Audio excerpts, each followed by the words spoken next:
శ్రీమతి just asking, మనసులో పెట్టుకోకే.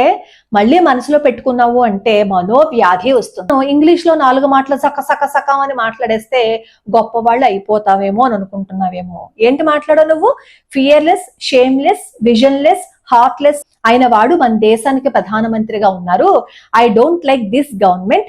నాకు గనక పద్మశ్రీ అవార్డు ఇస్తే గెట్ లాస్ట్, అది ఇచ్చే అధికారం నీకు లేదు అంటాను అనే కదా మీరు మాట్లాడారు. యూజ్లెస్, షేమ్లెస్, విజన్లెస్, హార్ట్లెస్ అనడానికి ముందు నీకెక్కడుంది అర్హత? అసలు ఫస్ట్ నీ అర్హత గురించి చెప్పు. తమరికి ఏముంది అర్హత?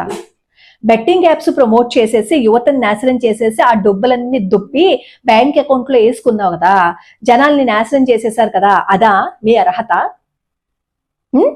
అందుక షేమ్లెస్ అని మాట్లాడారు. అవునులే, మనకి సిగ్గుంటేనే కదా పక్కవాడిని మనం మాట్లాడడానికి.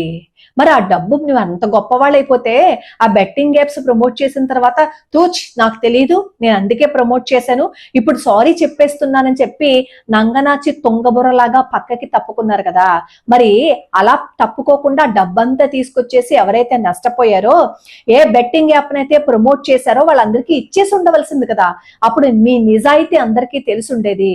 మీరా షేమ్లెస్, యూజ్లెస్, విజన్లెస్ అని మాట్లాడుతున్నారు. ఈ భారతదేశంలో ఉంటూ గాలి నీరు భారతదేశాన్ని పీల్చుకుంటూ దేశానికి మంచి చేసే దేశాధినేత గురించి మాట్లాడుతున్నారు కదా. అసలు మిమ్మల్ని తన్ని తగలేలేదు కదా, అందుకని షేమ్లెస్. నిజమే, ఏ పాకిస్తాన్ వాళ్ళైతే భారతదేశంలో 48 గంటల తర్వాత ఉండకూడదని చెప్పి ఆర్డర్స్ పాస్ చేశారో, అప్పుడే దేశ ద్రోహులు కూడా ఈ దేశాన్ని విడిచి వెళ్ళిపోవాలి. ఈ దేశం ఎవరికైతే నచ్చదో, హిందువుల్ని, హిందూ సంప్రదాయాల్ని భ్రష్టు పట్టించే విధంగా మాట్లాడతారో వాళ్ళు ఈ దేశంలో ఉండక్కర్లేదు.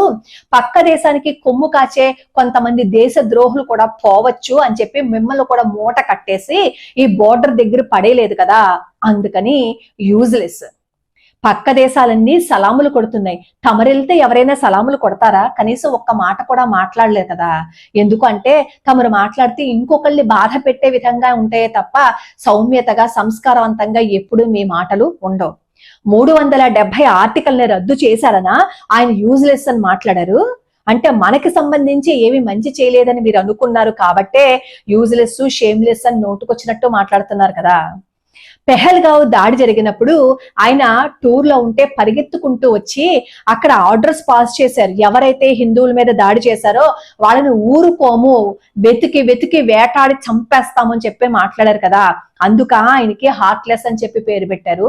పాకిస్తాన్ తో గొడవ పడితే కొన్ని నష్టాలు మనకి ఉంటాయని తెలిసి కూడా, డేర్ స్టెప్ వేసి కొన్ని ఇబ్బందుల్ని ఫేస్ చేస్తామని తెలిసి కూడా ఈ ఇండస్ వాటర్ నేమో అక్కడికి పంపించకుండా చేసేటట్లు చేసి భారతదేశంలో ఎవరైతే అక్రమంగా నివసిస్తున్నారో వాళ్ళందరినీ గెంటేసి అక్కడ ఏరోప్లేన్స్ ఏవి మన భారత గగనతలం మీదకి ఎగరడానికి వీల్లేదు అని చెప్తూ ఎక్స్పోర్ట్స్ అండ్ ఇంపోర్ట్స్ ను కూడా ఆపివేస్తున్నామని చెప్తూ ఈ బంగ్లాదేశ్ ఏదైతే పాకిస్తాన్ తో చేతులు కలిపిందో అప్పుడు బంగ్లాదేశ్ కూడా వార్నింగ్ ఇచ్చి హిందూ దేశానికి, భారతదేశానికి ఎటువంటి దెబ్బ తగలకూడదని చెప్పి ఆయన ప్రతి స్టెప్ వేసుకుంటున్నందుక ఆయన్ని విజన్లెస్ అని చెప్పి మాట్లాడుతున్నారు.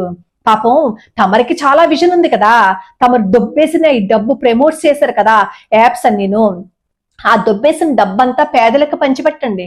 గవర్నమెంట్ మీకు ఇష్టం లేకపోతే దేశ ప్రజలకి మంచి చేసే పనులు మరి మీరు చేయొచ్చుగా, తమరు చెయ్యలేరు గాని ప్రధానమంత్రి గురించి ఇష్టం వచ్చినట్లు అసహ్యంగా మాట్లాడతారా?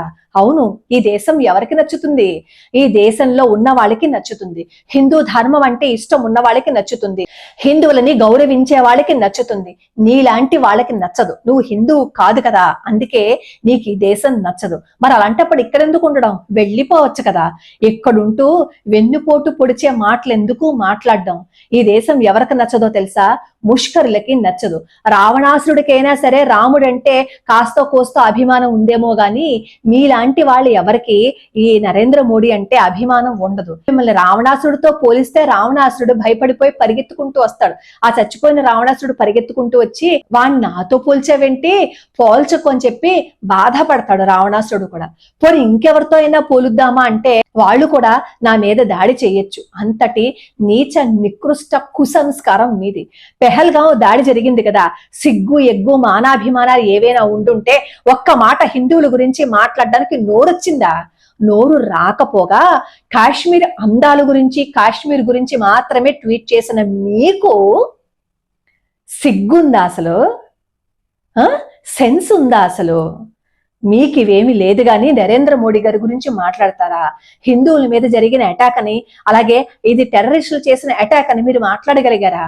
దానికి నోరు రాలేదు కానీ నోరిచ్చుకుని దేశాధినేత మీద పడమంటే మాత్రం పడతారు. అవునులే, మనం నటించే సినిమాలు ఏంటి, మనం విలన్లుగానే కదా సినిమాల్లో నటిస్తున్నాము.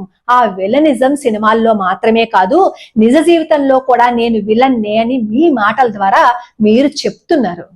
అసలు మీకు పద్మశ్రీ అవార్డు ఎవడిస్తాడు?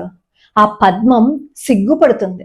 నేను ఇంత సుకుమారమైన దాన్ని కదా, నన్ను తీసుకువెళ్ళి వాడికి అవార్డు ఎందుకు ఇచ్చారని చెప్పి బాధపడుతుంది. కాబట్టి మీరు ఈ అవార్డులు ఏదైనా తీసుకోవడానికి అనర్హులు.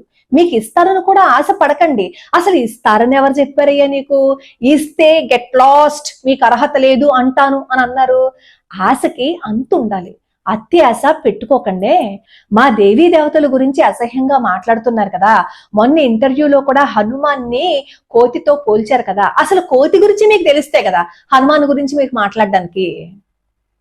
బుద్ధి, సిగ్గు, ఎగ్గు, మానాభిమానాలు ఏవైనా ఉంటే అనవసరంగా నోరు పారేసుకోకండి. నోరు పారేసుకుని మీ పరువుని మీరు తీసుకోకండి. మీ గురించి మీరు దిగజార్చుకొని ఇంకా కిందకొచ్చేసి మాట్లాడకండి. దేశాధినేత గురించి మాట్లాడిన వాడిని మనం ఏమీ అనలేకపోతున్నాం చూసారా? వాడి మీద ఎటువంటి చర్య తీసుకోలేకపోతున్నాం చూసారా? అది మన దౌర్భాగ్యం. ఎందుకంటే మంచి పనులు చేసేవాళ్ళు ఎవరికి నచ్చరు. నచ్చని వాళ్ళు ఇక్కడ ఎందుకు ఉండం? వెళ్ళిపోవచ్చుగా. ఈ రోజు ప్రశాంతంగా ఉండి వాక్ స్వాతంత్రం అని చెప్పి నోటికొచ్చినట్లు ఒక దేశాధినేత గురించి మీరు మాట్లాడారు కదా.